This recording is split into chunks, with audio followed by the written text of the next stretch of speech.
A delivery driver opens an unlocked door, blood everywhere, a woman gasping, 2 screaming babies on her chest. She grabs his wrist. Her fingers are hot with blood. Call the police and we both die. Minjun had delivered 43 packages that day, 43 identical moments of knocking, waiting, handing over boxes, collecting signatures. His feet ached, his back screamed. The rain had soaked through his jacket 3 hours ago, and now the cold had settled into his bones like an unwelcome tenant. Package 44 was supposed to be easy.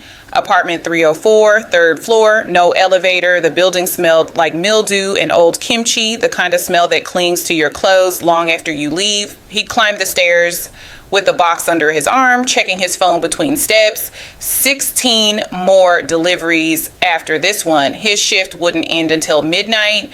He knocked, no answer. Knocked again, still nothing. Protocol said to leave a notice and move on, but the box was heavy, marked fragile, and Minjun had already climbed 3 flights of stairs. He tried the handle, it turned, the door swung open. That's when he saw the blood. It wasn't a puddle, it was a trail. Dark red, almost black in the dim hallway light, smeared across the floor like someone had been dragged or crawled. Minjun's first instinct was to back away. Call the police, let someone else handle whatever nightmare waited inside. But then he heard it. Crying, not adult crying, baby crying. 2 voices, high-pitched and desperate, the kind of sound that bypasses your brain and goes straight to your gut. He stepped inside. The apartment was small. 1 bedroom, a kitchenette, a living area barely big enough for a couch. The blood trail led from the bedroom across the hardwood floor to where she lay. A woman, black, mid-30s maybe. Her skin was dark against the pale floor, slick with sweat and blood. She was wearing a white tank top, now soaked red on the left side, and black sweatpants. Her hair was pulled back in a ponytail, but strands had come loose, sticking to her face. On her chest, 2 babies, twins. They couldn't have been more than 6 or 7 months old. Their faces red from crying, their tiny fists clenched and shaking. Minjun dropped the box. Oh God, oh God. The woman's eyes snapped open. They were brown, sharp, focused despite the blood loss. They locked onto him with an intensity that made him freeze. Close the door. Her voice was steady, too steady for someone bleeding out on the floor. Minjun didn't move. I said, close the door. He did. His hands were shaking so badly it took 2 tries to get it shut. The babies were still screaming. One of them, the one on the left, was choking on its own spit up, face turning purple. She's choking, Minjun said, his voice cracking. Then help her. He dropped to his knees, lifted the baby with trembling hands, turned her over, patted her back the way his mother had taught him years ago. The baby coughed. Spit up started breathing again. Her cries softened to whimpers. Good, the woman said. Now put her down and listen carefully. Minjun set the baby back down on the woman's chest. His hands were covered in blood now. He could feel it warm and sticky between his fingers. You need a hospital. No. You've been shot. You're bleeding. I need you to shut up and listen. Her eyes hadn't left his. There was something predatory about them, like she was measuring him, calculating. If you call the police, we both die. Do you understand? Do you understand? Minjun nodded. He didn't understand, but something in her voice made him believe her. What's your name? She asked. Minjun. Park Minjun. Okay, Minjun, you have 3 choices right now. She shifted slightly, wincing, but keeping her voice level. Choice 1, you walk out that door, pretend you never saw this. Go deliver your packages, live your life. Minjun looked at the babies. They were quieter now, exhausted from crying, but still hiccuping with distress. Choice 2. You call the police, an ambulance comes, they save me, but within 24 hours, someone puts a bullet in your head and makes it look like a robbery. Bro, that's insane.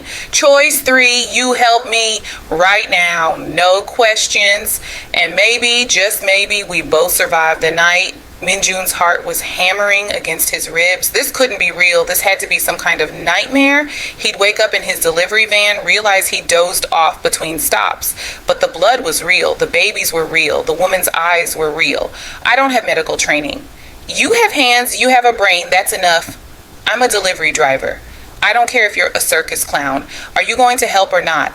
One of the babies started crying again. The sound filled the small apartment like a siren. Minjun looked at the door, then at the woman, then at the babies. He'd raised his 2 younger brothers after their parents died in a car accident when he was 17. His mother had taught him how to cook, how to clean wounds, how to stay calm when everything was falling apart. His father had taught him responsibility. Both of them were gone now, but their lessons weren't. Tell me what to do. The woman's expression didn't change, but something flickered in her eyes. Relief, respect. Kitchen, bottom drawer, there's a black bag, bring it. Min-Jun stood on shaky legs and moved to the kitchenette. The apartment was surprisingly clean despite the blood. No dishes in the sink, no clutter on the counters. He opened the bottom drawer. The black bag was there, medical supplies, gauze, antiseptic, surgical thread, needles. This wasn't a first aid kit you bought at a pharmacy. This was a trauma kit. He brought it back. Tharshin. Open it, gauze first. He did as she said. His hands were steadier now. Adrenaline was kicking in, narrowing his focus. Where are you hit? Left shoulder, entry and exit. Bullet went. Clean through. Min-Jun carefully moved one of the babies to the side, then peeled back her tank top. The wound was worse than he'd imagined. The entry hole was small, but the exit wound was ragged, torn flesh, and exposed muscle. He swallowed bile. Pressure first. Use the gauze. Press hard. He did. She didn't make a sound. You need to stitch the exit wound. The entry will close on its own if we keep pressure on it. I've never... Thread the needle, pour antiseptic on it first. His hands were shaking again, but he managed to thread the curved needle. The antiseptic stung his fingers where the skin had cracked from the cold. Start at the top of the wound, small stitches, pull tight but not too tight. He pushed the needle through her skin. She didn't flinch, didn't gasp, just stared at the ceiling like she was somewhere else entirely. What's your name? Min-Jun asked, trying to distract himself from what he was doing. Naomi. Naomi what? Does it matter? I'm sewing up a gunshot wound in a stranger's apartment at 11 p.m. Yeah, it kind of matters. She almost smiled. And Carter, Naomi Carter. You're American. I'm whatever I need to be. Min-Jun finished the first stitch, started the second. Who shot you? Someone who made a mistake. What kind of mistake? Thinking I was easy to kill. There was something in her voice, not anger, certainty. Are you going to kill them back? Already did. Min-Jun's hands froze mid-stitch. What? Keep going. We're not done. He forced himself to continue. His mind was racing. She'd already killed the person who shot her. How? When? She'd been lying here bleeding with 2 babies on her chest. Unless she'd done it before she got shot. How long ago were you hit? 2 hours. And you've been here the whole time? Had to feed the girls first. Min-Jun looked at the babies. They were calmer now, almost asleep despite everything. Are they yours? Yes. Where's their father? Dead. The word was flat, final. I'm sorry. Don't be. He deserved it. Min-Jun tied off the last stitch. His hands were covered in blood, his shirt was soaked with sweat, and his heart was still pounding like a drum. Done. Naomi sat up slowly, tested her shoulder, winced but didn't cry out. Not bad for an amateur. You need antibiotics, real medical care. I have antibiotics, and you just gave me medical care. She reached for the black bag, pulled out a bottle of pills, dry swallowed 3 of them. Who are you? Min-Jun asked. Naomi looked at him for a long moment, assessing. You really want to know? I just stitched up a gunshot wound and lied about calling the police. Yeah, I want to know. She stood, carefully lifting both babies. They stirred, but didn't wake. Help me get them to the bedroom. Min-Jun followed her. The bedroom was as clean as the rest of the apartment. A crib sat against one wall, a bed against the other. She laid the babies down gently, covered them with a blanket. For a moment, watching. Her with the babies, she looked almost normal, a tired mother putting her children to bed. Then she turned around and Min-Jun saw the scars. Her tank top had ridden up when she bent over the crib. Her entire torso was covered in them. A surgical line across her lower abdomen, a puckered bullet wound near her ribs, a jagged knife slashed down her left side, burns on her right hip. She caught him staring. You want to know who I am? That's who I am. She pulled her tank top back down. How many times have you been shot? Tonight makes 4. 4 times tonight, 4 times total. Min-Jun felt dizzy. He sat down on the edge of the bed. What about the others? Knife, car bomb, broken bottle. Take your pick. How are you alive? She smiled. It didn't reach her eyes. Because I'm very good at what I do, which is moving money. Like a bank, like a ghost. If you're hooked on this story, do me a favor, hit that subscribe button right now, because this is just the beginning, and trust me, you don't want to miss what happens next. We uncover the criminals who rewrote the rules and never got caught. The ones who move through society like smoke. Subscribe. I'll wait. Min-Jun stood up from the bed. His legs felt steadier now, but his mind was spinning. What does that mean? Moving money like a ghost? Naomi walked back into the living room. She moved carefully, favoring her left side, but with a grace that seemed impossible for someone who'd been shot 2 hours ago. It means I move millions of dollars for people who don't exist on paper, politicians who need campaign funds that can't be traced, CEOs who need to hide assets from their wives, crime families who need their drug money to look legitimate. You launder money. I prefer financial consultant, but yes. Minjun followed her. The blood was still on the floor, dark and congealing. He couldn't stop looking at it. And someone tried to kill you because I'm a black woman running a Korean operation. Some people found that offensive. She said it casually, like she was discussing the weather. A man named Park Jun-seok. He's connected. His cousin is a detective in Gangnam. His brother runs a construction company that fronts for loan sharks. He thought I was an easy target. Was he the one who shot you? His nephew, 23 years old, thought he was a gangster because his uncle gave him a gun. Where is he now? Naomi looked at Minjun, really looked at him, at the bottom of the Han River with a bullet in his head and 50 kilograms of concrete around his ankles. The room felt colder suddenly. You killed a 23-year-old kid?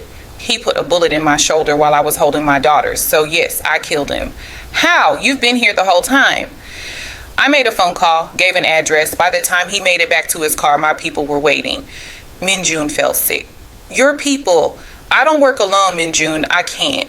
This business requires infrastructure.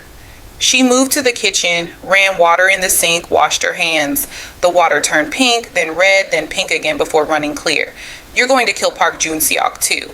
It wasn't a question. He sent his nephew to kill me. That's not something you forgive. When? Tonight, while we've been talking. Minjun's phone buzzed in his pocket. He pulled it out with shaking hands. Unknown number. He looked at Naomi. She was watching him. Answer it. Who is it? Answer it. He did. A man's voice, smooth, dangerous. You're in apartment 304 with someone who doesn't belong there. Minjun's blood ran cold. He looked around the apartment instinctively, like the caller could see him. Who is this? Someone who's going to pay you 10 million won to walk away right now. Leave. Forget you saw anything and go back to your deliveries. 10 million won. That was almost a year's salary for Minjun, enough to pay off his father's medical bills, enough to get his brothers through school. 20 million. The number hit Minjun like a punch to the gut. What?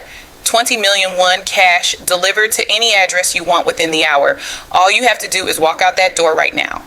Naomi was still watching him. Her expression hadn't changed. Who are you? I'm the person who knows everything about you, Park Minjun. I know about your father, the dialysis, the kidney he needs. I know about your brothers, the debt they're drowning in. I know you work 16-hour shifts 6 days a week and still can't make ends meet. Minjun's hand tightened around the phone. How do you... 20 million won. Your father lives, your brothers graduate, you get your life back, or you stay and I make sure none of you see the sunrise. The line went dead. Minjun lowered the phone slowly. His hand was shaking so badly he nearly dropped it. What did they offer you? Naomi asked. 20 million won. And my father's life. She nodded slowly. So take it. Minjun stared at her. You're telling me to leave? I'm telling you to choose, because once you stay, there's no going back. You'll be part of this, part of me, and that's not a burden you take lightly. Minjun looked around the apartment, the blood on the floor, the medical supplies scattered across the coffee table, the closed bedroom door behind which 2 babies slept, oblivious to the violence that had nearly orphaned them. He thought about his father, 3 times a week at the dialysis clinic, the way his skin had turned gray, the way he could barely walk anymore, the transplant list that stretched on forever because they couldn't afford to move up the line. He thought about his brothers, smart kids, good kids, drowning in student loans, working part-time jobs that were killing their grades. 20 million won would save them all. All he had to do was walk out the door.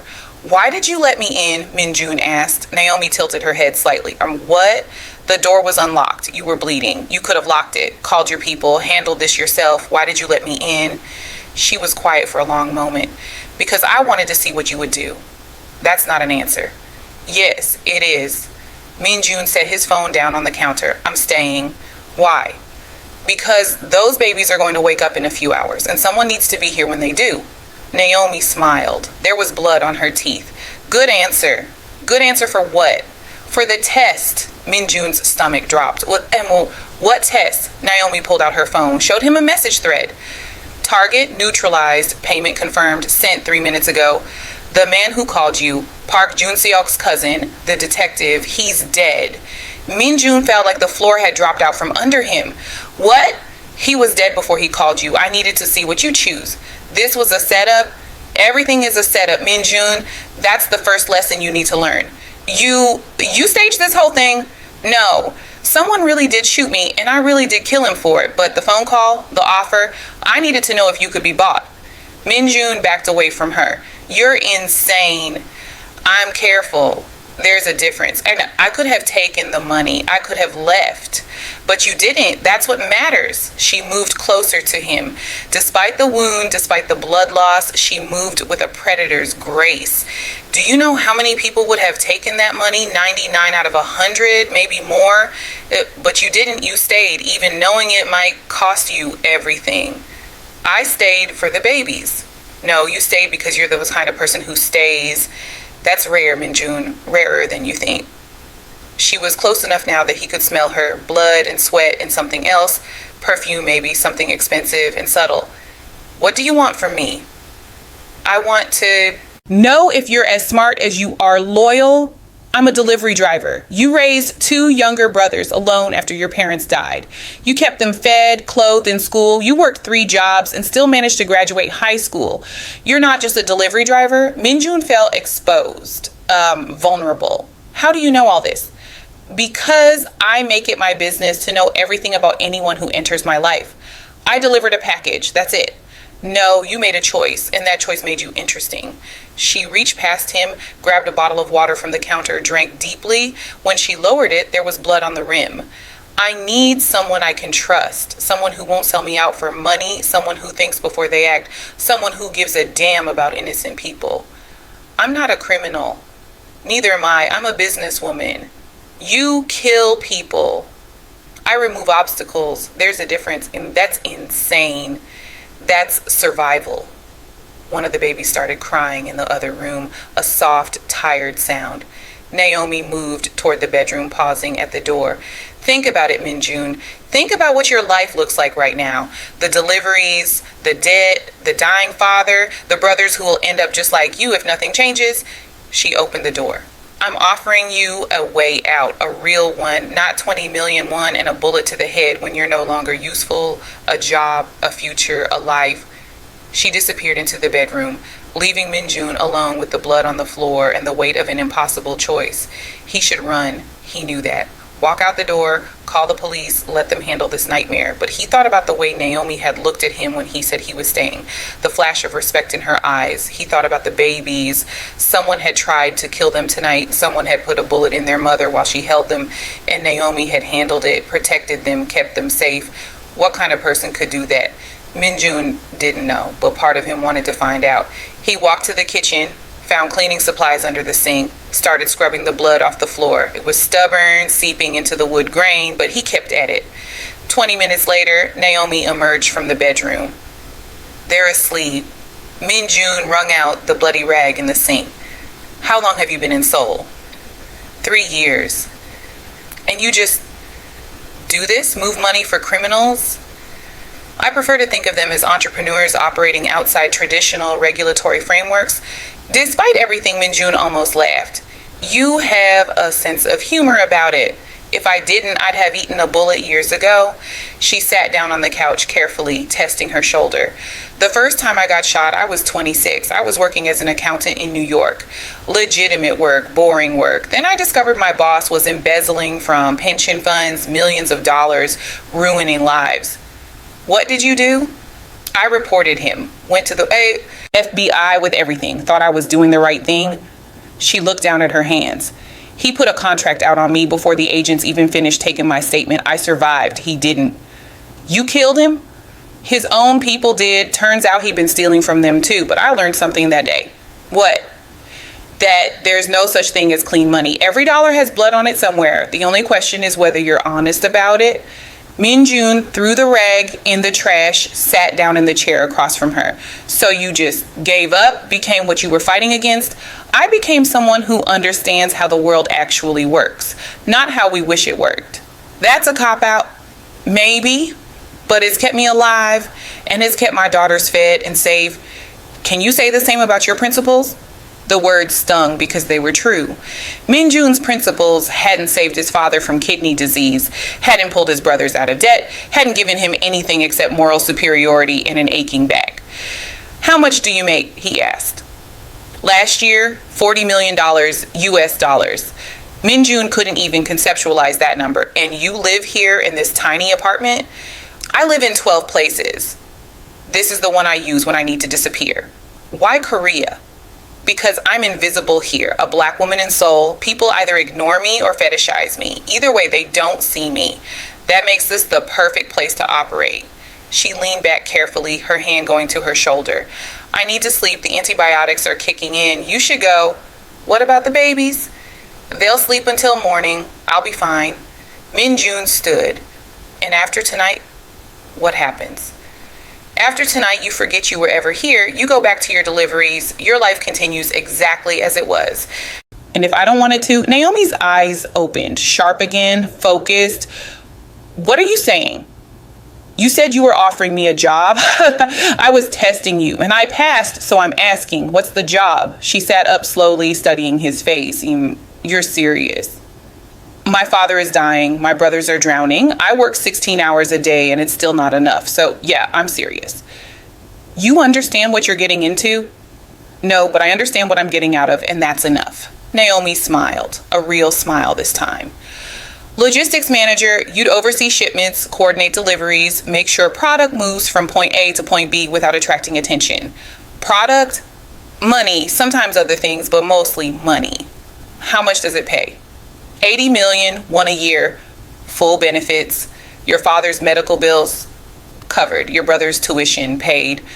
Minjun felt dizzy again. 80 million one. That was more than 4 times what he made now. What's the catch? The catch is that if you betray me, you die. If you steal from me, you die. If you talk to the wrong people, you die. This isn't a job you quit. It's a life you live until you can't anymore. How long do people usually last? The good ones, 10 years, maybe 15. And the bad ones, 6 months if they're lucky. Minjun thought about his father, the gray skin, the exhaustion, the way he'd apologized last week for being a burden. He thought about his brothers, smart kids who'd never get a real chance because they were born into the wrong family. He thought about himself, 28 years old. No future, no prospects, just endless packages and endless debt. When do I start? Naomi pulled a business card from her pocket. How she had that with a bullet wound in her shoulder, Minjun had no idea. Monday, 9 a.m., this address, ask for Director Kim. She'll handle the paperwork. Minjun took the card. It was simple, heavy stock, just an address and a phone number. Is Naomi Carter your real name? Does it matter? I guess not. He moved toward the door, then stopped. Why did you really let me in? The truth this time. Naomi was quiet for a long moment because I was bleeding out and I couldn't reach my phone, because my daughters were screaming and I couldn't pick them up. Because for the first time in 3 years, I actually needed help. She looked at him. And you gave it, no questions, no hesitation, just help. That's what people are supposed to do. No, that's what good people do. There's a difference. Minjun opened the door. I'll see you Monday. Minjun, he turned. Don't tell anyone about tonight. Not your brothers, not your friends, not even your father. I won't. And Minjun, thank you for staying. He nodded, stepped into the hallway, pulled the door closed behind him. The building was quiet. The rain had stopped. Somewhere in the distance, he could hear sirens. Minjun looked down at his hands. They were clean now, but he could still feel the blood. Warm and sticky and real. He'd crossed a line tonight. He knew that. The question was whether he could live with it. He walked down the 3 flights of stairs, out into the cold Seoul night, and didn't look back. 3 days later, Park Jun-seok's body was found in the Han River. No suspects, no witnesses, no investigation that went anywhere. Just a story in the newspaper about another gangster who'd finally pissed off the wrong person. Minjun read the article on his phone during a delivery break, felt nothing, no guilt, no horror. just a vague sense of relief that the man who tried to kill Naomi was gone. That probably should have bothered him more than it did. Monday morning, he showed up at the address on the business card. A high-rise in Gangnam, glass and steel and money. Director Kim was a woman in her 50s, professional, cold. She handed him a stack of paperwork and didn't ask any questions. By noon, Min Jun was officially employed by Hansung Logistics. Import, export. Perfectly legitimate on paper. The first month was training, learning routes, meeting contacts, understanding the language of the business. Product meant money, delivery meant drop off, client meant criminal. It was all very civilized. The second month, they transferred his father to a private hospital, the best nephrologist in Seoul, surgery scheduled for the end of the month. The third month, his brother's student loans disappeared. Paid in full, Min Jun should have felt guilty, should have questioned it, should have wondered how many people had to suffer for his family to prosper. But when he visited his father in the hospital and saw color returning to his skin, saw him smile for the first time in 2 years, Min Jun couldn't regret it. He didn't see Naomi again, not in person anyway, but he knew she was watching. Every successful delivery, every clean operation, he could feel her eyes on him. 6 months in, Director Kim called him into her office. You're being promoted. To what? Regional manager. You'll oversee operations in Busan, Daegu, and Gwangju. That's a lot of territory. You've earned it. You're reliable, smart. You don't ask stupid questions. She slid an envelope across the desk. Your new salary, effective immediately. Min Jun opened it. 120 million won a year. He could barely breathe. There's one more thing, Director Kim said. She pulled out a phone, showed him a photo. Naomi standing on a beach somewhere tropical. The babies were bigger now, maybe a year old, laughing in the surf. She looked healthy, happy. The scar on her shoulder was barely visible. She wanted you to know the girls are doing well. Min Jun stared at the photo. Where is she? Somewhere safe. That's all you need to know. Director Kim took the phone back. You made an impression on her, Min Jun. That's rare. Don't waste it. I won't. He left the office with the envelope in his pocket and a strange feeling in his chest. Not quite pride, not quite guilt, something in between. That night, he took his father and brothers out to dinner, a real restaurant, the kind with cloth napkins and a wine list. His father cried when he ordered dessert. I never thought I'd see this, he said, his voice shaking. Never thought you boys would have a real chance. Min Jun's younger brother, Dae Jung, raised his glass. To Hyung, for never giving up on us. They clinked glasses, soju and beer and joy. Min Jun smiled, drank, pretended everything was fine. But later that night, alone in his new apartment, larger, now nicer, in a better part of town, he thought about Naomi, about the blood on the floor, the baby screaming, the choice he'd made. He wondered if she ever regretted it, the life she'd chosen, the people she'd killed, the line she crossed and could never uncross. Probably not. People like Naomi didn't survive by regretting. They survived by making hard choices and living with them. Min Jun was starting to understand that. Year 2 in the business, Min Jun ran operations in 6 cities. His father got the transplant. His brothers graduated. His life transformed completely. But there was a price. He'd watched 3 people die in the line of duty, 1 beaten to death for stealing, 1 shot for talking to the police, 1 who just disappeared, and nobody asked questions. Min Jun learned not to get attached. He learned to look at people as assets or liabilities, nothing in between. He learned to sleep with one eye open and his phone within reach. He learned that the world Naomi had described, the one where every dollar had blood on it, was more true than he'd wanted to believe. But he also learned that he was good at this. Really good. His routes ran smooth. His people were loyal. His numbers were always clean. Director Kim called him in again. There's someone who wants to meet you. I speak. Who? You'll see. The meeting was in a private room at a restaurant in Itaewon. Expensive, exclusive, the kind of place where you needed a reservation 6 months in advance. Min Jun walked in wearing his new suit. Italian, tailored. He barely recognized himself anymore. Naomi was sitting at the table. She looked different. Her hair was shorter, cut into a sleek bob. She wore a black dress that probably cost more than Min Jun's first car. The scar on her shoulder was hidden, but he knew it was there. The babies weren't with her. Min Jun, sit. He did. A waiter appeared, poured wine, disappeared. You look good, Naomi said. So do you. Director Kim tells me you're running 6 cities now. 7 as of last week. Ambitious. I learned from the best. She smiled. You've done well, better than I expected, honestly. Should I be offended? You should be proud. Most people couldn't handle this life, but you've thrived. She sipped her wine. I have a proposition for you. I'm listening. I'm expanding into Japan, Tokyo, Osaka, maybe Kyoto. I need someone to run it. Minjun's heart skipped. That's a big operation? Yes, which is why I need someone I can trust absolutely. Oh, what about Director Kim? She's staying here. This is your opportunity, Minjun, to build something from the ground up, to prove you're more than just a good soldier. What's the pay? 200 million won a year, plus bonuses, plus equity in certain ventures. Minjun tried to keep his face neutral. 200 million won. That was life-changing money. Generational wealth. What's the catch? You be alone, no backup, no safety net. If you fail publicly, and that would be bad for both of us. And if I succeed, then you become untouchable, a partner, an equal. She leaned forward. Even in the candlelight, her eyes were sharp. I don't offer this lightly, Minjun. You'd be the first person outside my original circle to reach this level. Why me? Because 2 years ago, you chose to stay when everyone else would have run. Because you've proven yourself loyal, smart, and ruthless when necessary. Because I trust you. The last words hung in the air between them. Trust. In this business, that word meant everything. When do I start? Next month. You'll spend 3 weeks in Tokyo getting set up, learning the territory, meeting the right people. She slid a folder across the table. Hugh, your new identity, passport, visa, everything you need. Study it, become it. Minjun opened the folder. A Japanese passport, his photo, different name, Tanaka Kenji. I don't speak Japanese. You will. I've arranged for an intensive course, 4 hours a day for the next 3 weeks. You've thought of everything. That's my job. She finished her wine, stood. One more thing, Minjun. He stood as well. What? She stepped closer, close enough that he could smell her perfume. Something sophisticated and expensive. And don't disappoint me.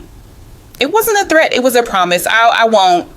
She held his gaze for a moment longer than necessary. Something passed between them. Not attraction exactly. Something deeper, understanding, respect, maybe even affection. Then she was gone, leaving Minjun alone with the folder and a future he'd never imagined possible. Tokyo was everything Seoul wasn't. Bigger, faster, more chaotic.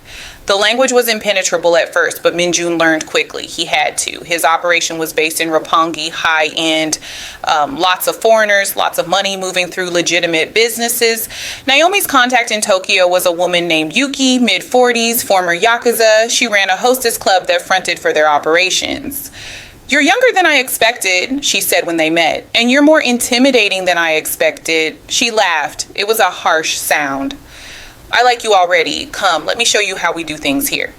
The operation was impressive. Money moved through the hostess club, then through a series of shell companies, then into real estate and legitimate investments, clean, untraceable. Minjun spent 3 months learning every detail, meeting every contact, understanding the ecosystem. Then he started making improvements. He streamlined routes, cut unnecessary expenses, negotiated better rates with their money handlers. Within 6 months, profits were up 30%.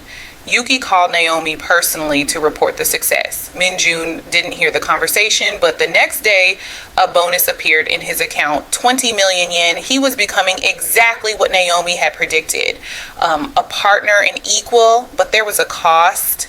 He'd stopped calling his family as often. The guilt of what he did for a living made it hard to look them in the eye, even over video chat. His father had recovered fully from the transplant. His brothers were thriving in their careers. They thought Minjun was just a successful businessman. They had no idea. Some nights Minjun would stand on his apartment balcony in Tokyo looking out at the endless city lights and wonder if it was worth it. The money, the power, the respect. But then he'd think about the alternative, delivering packages, drowning in debt, watching his father die slowly, and he'd make the same choice all over again. Year 3, something changed. Yuki didn't show up for a meeting. That was unusual. Yuki was punctual to a fault. Minjun tried calling, no answer. He went to her club, closed. That never happened. A cold feeling settled in his stomach. He called Naomi. Yuki's missing. Since when? Last night. She was supposed to meet me at 10, never showed. Silence on the line. Get out of Tokyo, now. What? Why? Because if Yuki's missing, someone's moving against us, and you're next. Minjun was already moving, throwing clothes into a bag with one hand. Who? I don't know yet, but I'll find out. Get to Osaka. There's a safe house. I'll text you the address. What about the operation? Forget the operation. Stay alive. That's all that matters right now. The line went dead. Minjun grabbed his bag, his passport, his emergency cash, left everything else. He was 3 blocks from his apartment when the explosion happened, a deep, concussive boom that rattled windows and set off car alarms. He turned, his building was on fire, the entire top floor, his floor, was engulfed in flames. If he'd been 30 seconds slower leaving, he'd be dead. Minjun ran. The safe house in Osaka was a small apartment above a pachinko parlor. Loud, anonymous, perfect. Minjun holed up there for 3 days, waiting for contact. Finally, his phone buzzed. Naomi. It was the Yakuza. The Inagawa Kai, specifically, they've been trying to move into our territory for months. Yuki refused to negotiate. They made an example of her. Is she dead? Yes, they dumped her body in Osaka Bay this morning. Minjun felt sick. He liked Yuki, respected her. What do? We respond appropriately. Meaning, you're going to help me send a message. 2 days later, 3 high-ranking Inagawa Kai members disappeared. Their bodies were never found, but everyone in Tokyo's underworld knew what had happened. The Phantom had struck back. Naomi's reputation grew darker, more dangerous, and Minjun's reputation grew with it. He'd crossed another line, a shin from manager to enforcer. He told himself it was necessary, that Yuki had to be avenged, that weakness would get them both killed. But late at night, in the safe house, he'd stare at the ceiling and wonder how much more of himself he could lose before there was nothing left. Year 4, Minjun returned to Seoul. Tokyo was too hot now. The Yakuza had backed off, but there were tensions. Better to let things cool down. He walked into Director Kim's office like he'd never left. Welcome back. Good to be back. Naomi wants to see you. When? Tonight, same restaurant. Minjun arrived early, ordered whiskey, waited. Naomi walked in wearing jeans and a leather jacket. Casual, but still commanding. She sat down across from him. You look tired. It's been a long year. And you handled Tokyo well, better than I expected. Even with Yuki. Especially with Yuki. You didn't panic, didn't run. You responded correctly. She ordered wine, didn't speak until it arrived. I'm pulling you out of operations. Minjun's stomach dropped. Oh, what? Why? Because I need you for something else. You know, what? Me. The word hung between them. I don't understand. Naomi leaned back, studying him. I built this empire over 6 years. It spans 4 countries. It moves over $100 million a year. And it's all held together by me, just me. You have Director Kim. You have Yuki's replacement. I have employees. I need a partner. Minjun's heart was racing. What does that mean? It means you'd have access to everything, every account, every contact, every operation. You'd be my second in command, my equal in all but name. Why me? Because in 4 years, you've never lied to me, never stolen from me, never once made me regret trusting you. She reached across the table, took his hand. Her fingers were warm. I'm tired, Minjun. Tired of doing this alone. I need someone I can rely on, absolutely. Someone who understands this life, someone who chose it the same way I did. Her eyes were intense, vulnerable in a way he'd never seen. Be my partner. Help me build something that lasts. Minjun looked down at their joined hands. 4 years ago, he'd been a delivery driver. Now he was sitting across from one of the most dangerous women in Asia, being offered a partnership worth tens of millions of dollars. It should have felt like a dream. Instead, it felt like drowning. But he'd come too far to turn back now. Yes. Naomi smiled, squeezed his hand. Good. We start tomorrow. She didn't let go right away. Neither did he. There was something in that moment, a connection that went beyond business, beyond partnership, something neither of them was ready to name. But it was there, undeniable. Subscribe now if you haven't already, because what comes next, you won't believe it. The story gets darker, the stakes get higher, and the line between right and wrong disappears completely. Hit that subscribe button. You need to see how this ends. Year 5, everything changed. Minjun moved into a new role, Naomi's right hand. They worked together daily, planning operations, coordinating shipments, building an empire. But somewhere along the way, the partnership became something else. It started small, working late together, sharing meals. The way Naomi would touch his arm when making a point, the way Minjun would catch himself staring at her when she wasn't looking. They both ignored it. pretended it wasn't happening until one night it couldn't be ignored anymore. They were in Naomi's private office reviewing accounts. It was past midnight. "We should stop," Minjun said. "It's late. Just one more." But her voice was different, softer. He looked up. She was watching him with an expression he couldn't quite read. "Naomi, do you ever regret it that night?" "Which night?" "The first one when you could have walked away." Minjun thought about it, really thought. "No, do you?" "No." They were sitting close. When had they gotten so close? Minjun. "Yeah. If we do this, everything changes." "Do what?" But he knew. Of course he knew. Naomi stood, walked to the door, locked it. When she turned back, her eyes were dark with something that wasn't quite desire, something deeper, more dangerous. "Tell me to stop." Minjun didn't. She crossed the room, stood in front of him, close enough that he could feel the heat coming off her skin. Last chance. He reached up, pulled her down to him.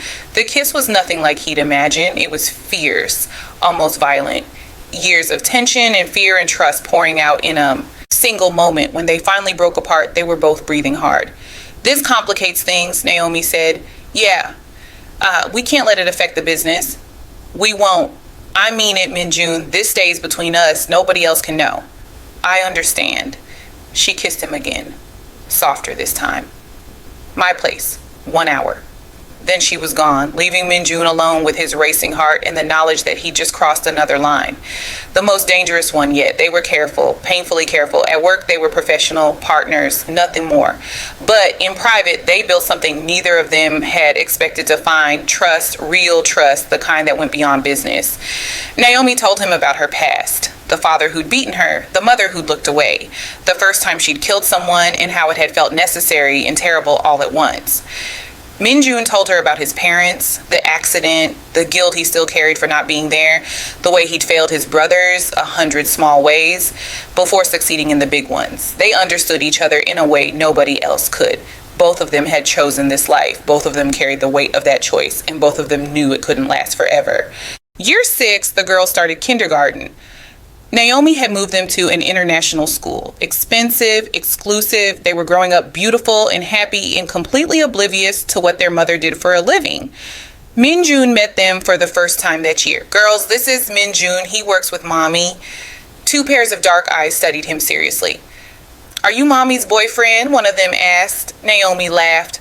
"No, sweetheart. He's Mommy's friend. But you smile different when you talk about him." Kids noticed everything. Minjun knelt down to their level. "What are your names?" "I'm Zara. She's Amara." "Nice to meet you both." Amara, the bolder of the two, stepped closer. "Do you have kids?" "No." "Why not?"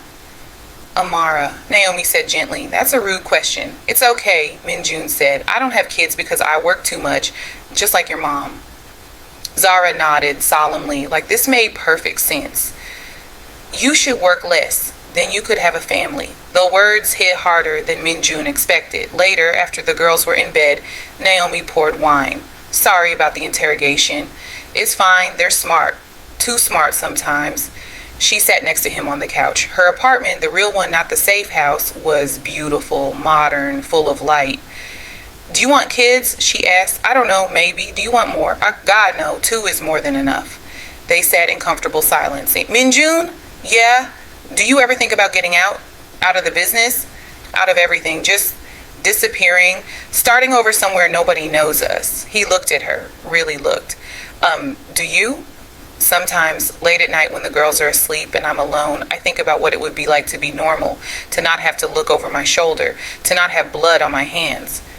But I can't. This is who I am now. I can't undo it." "Neither can I." She leaned against him, let him put his arm around her. "We're going to hell, aren't we?" "Probably. At least we'll go together." It should have been funny. Instead, it was the saddest thing Minjun had ever heard.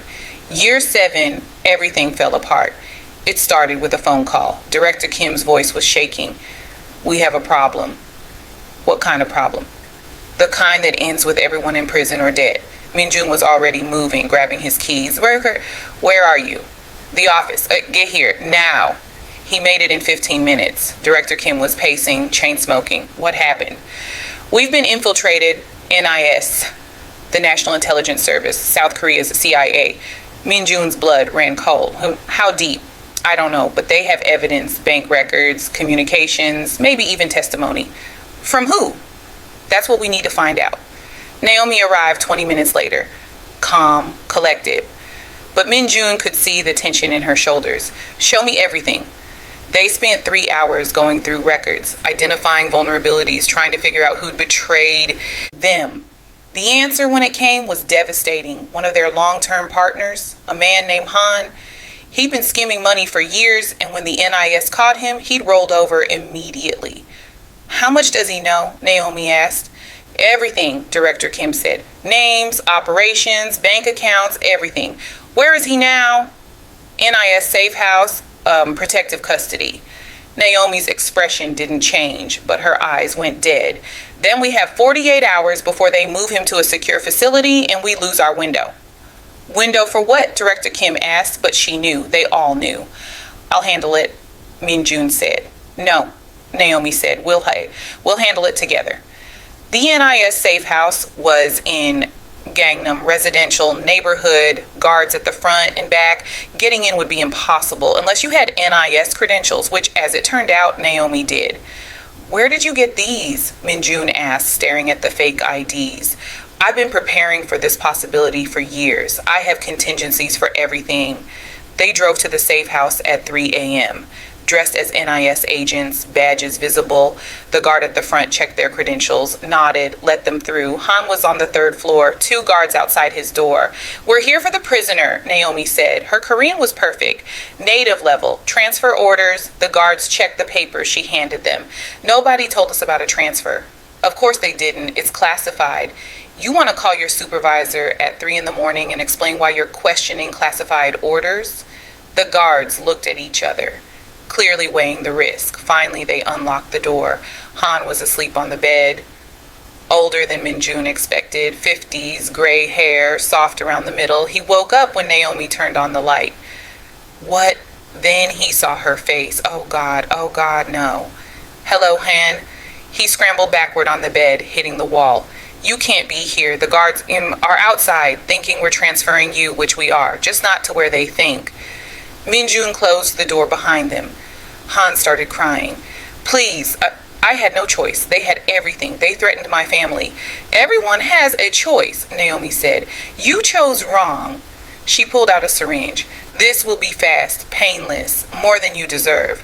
Wait, I can give you more. Names, other operations they're investigating. I don't negotiate with traitors. She moved toward him. Min Jun watched, didn't intervene. This was necessary. This was survival.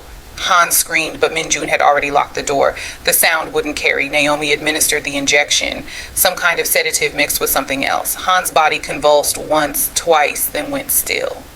Heart attack, Naomi said, checking his pulse, and natural causes. They cleaned the scene, removed any evidence of the injection, made it look like stress had finally caught up with the old man. Then they walked out, told the guards the prisoner had agreed to cooperate, that he be transferred in the morning. By the time anyone discovered the truth, Min Jun and Naomi were halfway across Seoul, but the damage was done. The NIS had evidence. They just didn't have a witness anymore. Naomi made the call. We're shutting down all of it, effective immediately. We can't just, Director Kim started. Well, we can and we will liquidate everything, pay out our people, close every account. We're ghosts starting now. It took 6 weeks. 6 weeks of careful planning, moving money, erasing trails, disappearing.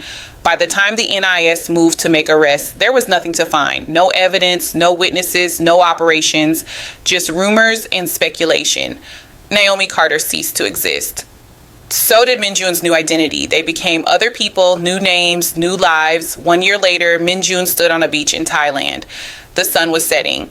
The water was impossibly blue. Naomi was down by the shore with the girls. They were building sandcastles, laughing. She looked up, caught his eye, smiled. For the first time in 7 years, Minjun felt something like peace. They'd escaped against all odds. They had money, new identities, a future. But as he watched Naomi play with her daughters, Minjun couldn't shake one thought. How long before the past caught up with them? Because people like them didn't get happy endings. They got temporary reprieves. And somewhere in Seoul or Tokyo or some city they hadn't even considered, someone was looking for them. Someone always was. The question wasn't if they'd be found. It was when and what they'd be willing to do to stay free. Minjun walked down to the beach, joined his family, pretended for one more day that this could last forever, knowing it couldn't, knowing it wouldn't, but hoping against all logic and evidence and experience that maybe, just maybe, they'd beaten the odds. The sun set, the girls laughed, and in the distance, a phone rang. Naomi's expression changed just for a second. Then she smiled, kissed Amar's head, and walked away to answer it. Minjun watched her go and knew with absolute certainty that their peaceful life had just ended because the Phantom never stayed retired. And the debt she'd built over 7 years, it had just come due. Want to know what happens next? You better subscribe right now because this story doesn't end here, not even close. The next chapter is already in production. And trust me when I say it'll change everything you thought you knew about Naomi, Minjun, and the empire they built in blood and secrets. Subscribe, hit that notification bell because once you see what's coming, there's no going back. This is just the beginning.